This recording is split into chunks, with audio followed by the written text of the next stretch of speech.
विराजी हैं हमारी विश्वविख्यात हिंदू शेरनी साध्वी सरस्वती दीदी जी। प्रखर हिंदूवादी हैं, गौ सेवक हैं। छिंदवाड़ा में आपका आश्रम है, वहां आप सेवा कर रही हैं। आप उन्हीं के समीप विराजे परम पूजनी महामंडलेश्वर जी स्वामी चिदंबरानंद सरस्वती जी हैं। आप राष्ट्रीय मंत्री हैं, अखिल भारतीय संत समिति के केंद्रीय मार्गदर्शक मंडल के विश्व हिंदू परिषद के आप सदस्य हैं। आप ही के समीप में विराजे हैं परम पूजनी भर्तरी गुफा उज्जैन से के महंत हमारे रामनाथ जी महाराज। आप सबका स्वागत है, वंदन है, अभिनंदन है। आप सोचिए, हमारे लिए अद्वितीय क्षण है। पूज्य स्वामी जी हरिहरानंद जी ने कल गुफा मंदिर में भी बोला कि ये हमारी आध्यात्मिक स्वतंत्रता है। आप 15 अगस्त, 26 जनवरी, दीपावली, होली मनाएंगे।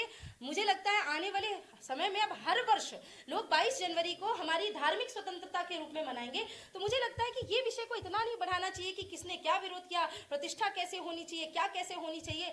जब हमारा घर बनता है तो थोड़ी बहुत ऊंच नीच इधर उधर वास्तु पूजन में चीजों में होती है, विघ्न आता है। जब राम के यज्ञ में विघ्न आया, भगवान कृष्ण के यज्ञ में विघ्न आया, तो ये तो इतना बड़ा कार्य चल रहा है। और विधर्मी तो वैसे ही छाती पीट रहे, जैसे रावण के मरने पे मंदोदरी ने कि मैं नहीं जाऊंगा, ये नहीं आऊंगा। आज ही वो यूपी के व्यक्ति ने, मैं तो नाम नहीं लेना चाहती क्योंकि जिनने राम भक्तों पे गोली चलाई वो कहता हम इनको जानते नहीं, हम इनको जानते नहीं।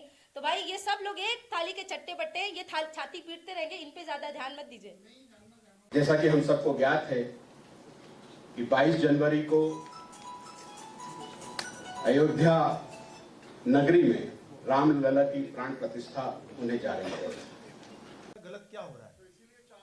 नहीं, प्राण प्रतिष्ठा में गलत नहीं, तो ये जिनका काम है वो करेंगे, वो दायित्व हमारा नहीं है। हमारा दायित्व है कि जो धर्म विरुद्ध कार्य करेंगे, जो धर्म विरुद्ध, देश के विरुद्ध, धर्मों के विरुद्ध जो बोलेंगे, हम ये कह रहे हैं कि यही शंकराचार्य महाशय, महादय महोदय, जो सम्मानित जिनको आप कह रहे हैं, जिन लोगों ने सनातन धर्म को डेंगू, मलेरिया, कोरोना कहा, उनके विरुद्ध ये क्यों नहीं मुखर होते हैं? 500 वर्षों की कठिन तपस्या के बाद में राम मंदिर बन रहा है, उसका आनंद उत्सव में सम्मिलित होने की जगह पर आपको उसमें कमियां दिखाई पड़ रही हैं।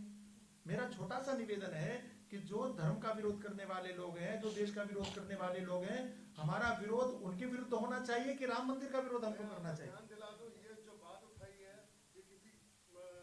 मैं ये निवेदन कर रहा हूँ, नहीं, मैं कौन कह रहा है इग्नोर? मैं आपसे ये पूछ रहा हूँ कि जिसने डेंगू, मलेरिया, कोरोना कहा, क्या उनके विरुद्ध हमको मुखर होना चाहिए कि नहीं होना चाहिए?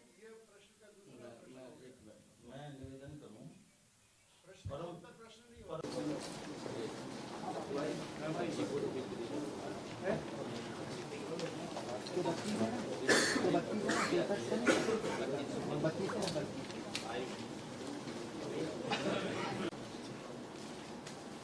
साथियों, आज भारत में सनातन की लहर चल रही है। की जय, जय जय श्री राम। सर्वप्रथम माँ भारती के चरणों में प्रणाम करते हुए राजा भोज की नगरी भोपाल की इस पावन धन्य धरा को प्रणाम करती हूँ। आज की पत्रकार वार्ता प्रारंभ करूं।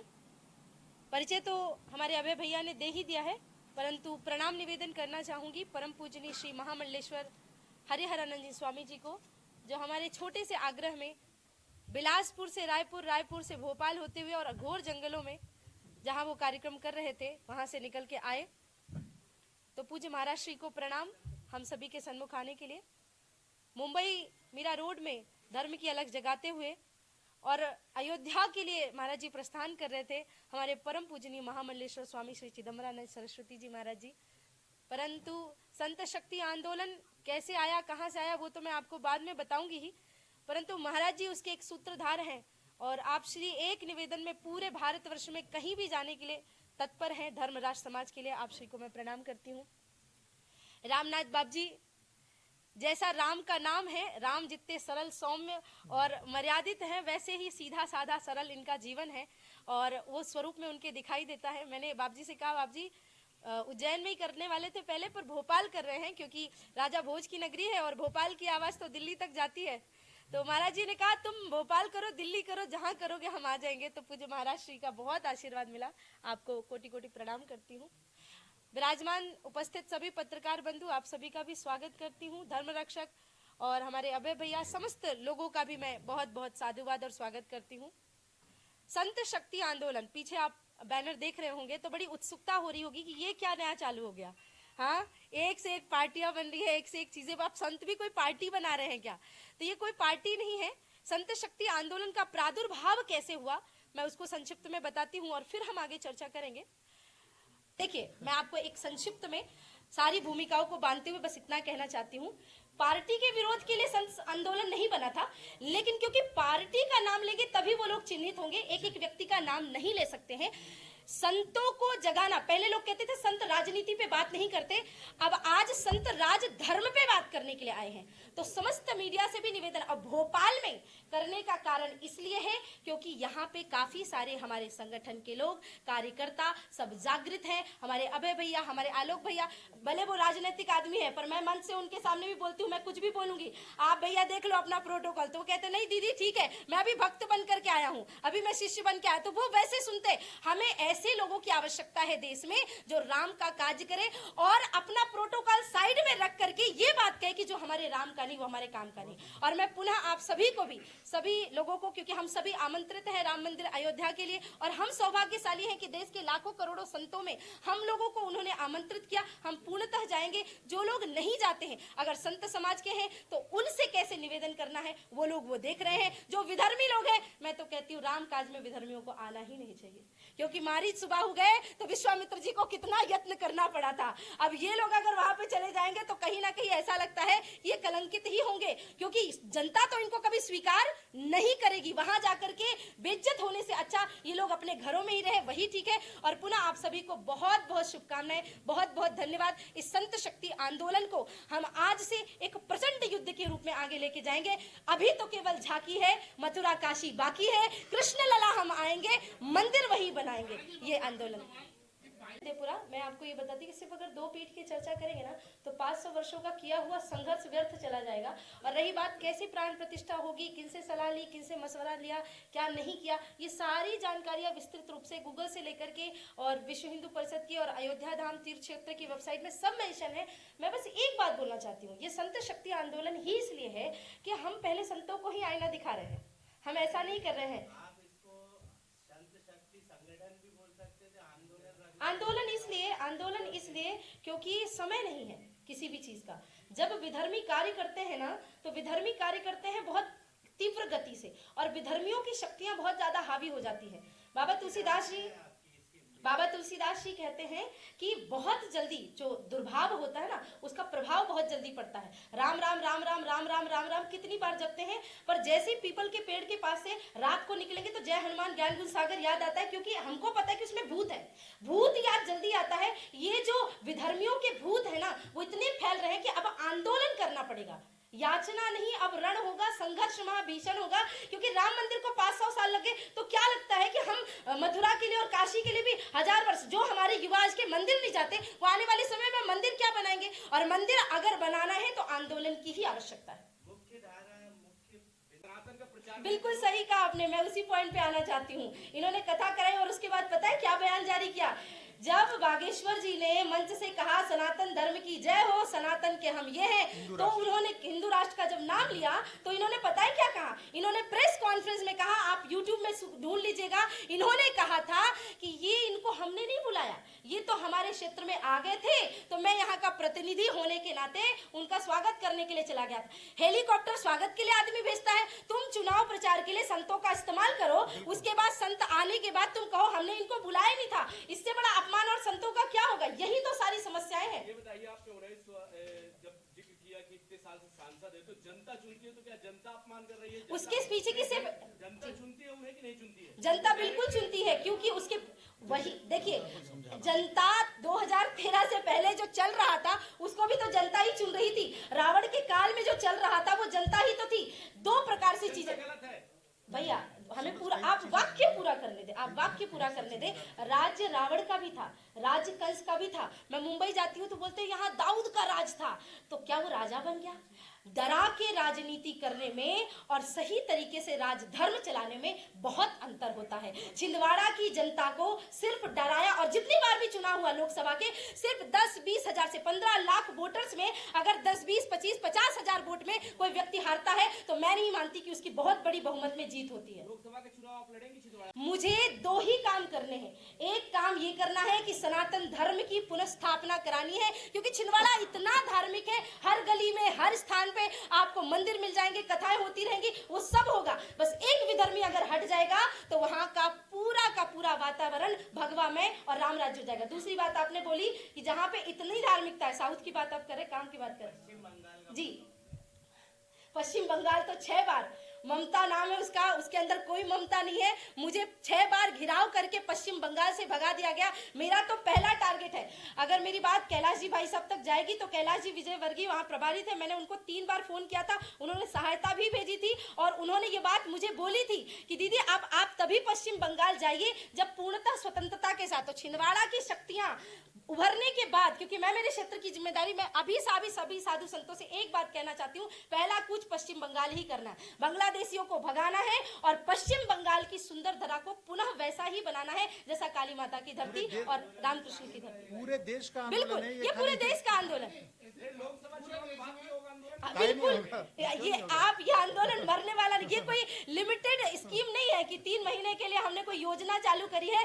ये आंदोलन तब अंत हो जाएगा जिस दिन इस धरती पे राम राज्य आ जाएगा और हमें ये प्रेस वार्ता करना नहीं पड़ेगा। जिस दिन किसी पत्रकार के मन में धर्म, समाज, संस्कृति को लेकर के कोई प्रश्न नहीं रहेगा, क्राइम रिपोर्टर हो, ये रिपोर्टर हो, पर ऐसा लगे कि भाई संस्कृति के ऊपर कोई कुठाराघात हो ही नहीं रहा है, उस दिन आप समझ लेना हमको एंड करने की जरूरत नहीं होगी, अपने आप ही सब शांत हो जाएगा। हमको क्या जरूरत है भाई, आप लोग बढ़िया चकाचक ड्राई फ्रूट, बादाम, काजू, किशमिश खिलाते, सुबह शाम अच्छे कपड़े देते, क्या जरूरत है आंदोलन करने की?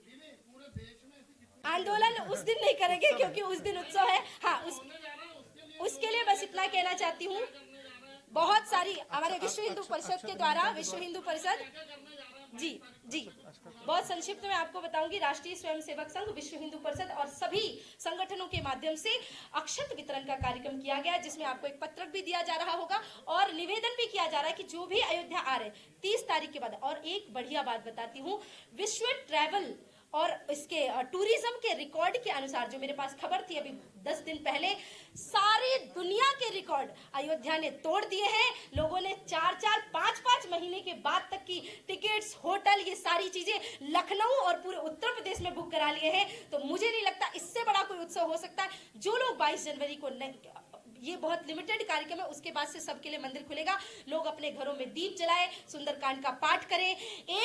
साल में एक बार दीपावली आती है तो हम घर में कम से कम सैकड़ों दिए जलाते हैं। अब तो 14 नहीं 500 वर्षों का वनवास करके मेरे प्रभु आ रहे, तो आप हजारों दिए जलाएं। जी में पे बात तो कर सकते हैं, क्या बंगाल में संत नहीं है, क्या केरला में संत नहीं है, क्या कर्नाटका में संत नहीं है? पर संत भी अपनी अपनी गद्दियों को संभालने के लिए बैठे हैं। अगर संत इस बात को तय कर ले कि हमें एक हाथ में माला और दूसरे हाथ में भाला लेके चलना है, कि हमें अपने आश्रम के साथ साथ अपने क्षेत्र की भी सुरक्षा करनी है, हर संत 10-10, 20-20 गांव, शहर जितनी कैपेसिटी है, अगर वो दत्तक लेकर के उस क्षेत्र से विधर्मी लोगों का विरोध करना प्रारंभ कर देगा, तो अयोध्या में जैसे 500 वर्षों के बाद हमारा संघर्ष पूर्ण हुआ, वैसे आने वाले समय में हमें मथुरा और विश्वनाथ की पावन धरती भी उसी प्रकार से मुक्त दिखाई देगी। ये एक संक्षिप्त परिचय है संत शक्ति आंदोलन का। तो आप इस बात से समझ गए होंगे कि संत शक्ति आंदोलन कैसे हुआ, कहां से आया, इसके बारे में हम चर्चा करेंगे। परंतु उससे पहले मैं पूज्य महाराज जी से, श्री चिदम्बरानंद जी महाराज जी से प्रार्थना करूंगी कि आप इस विषय पे अपने भाव रखें और उसके बाद आपके प्रश्नों को सुनेंगे।